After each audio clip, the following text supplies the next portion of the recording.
YouTube? Welcome back to my channel. I hope you guys are having a fantastic day. Today we're going to be making a hot air balloon.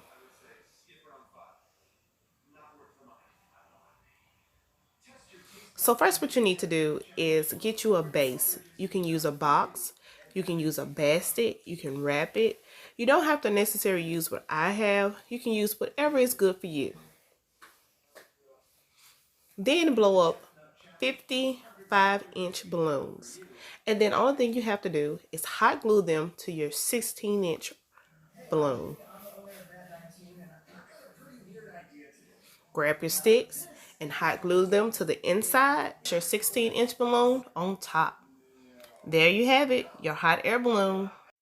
Thanks so much for watching. Please subscribe and you have a blessed day.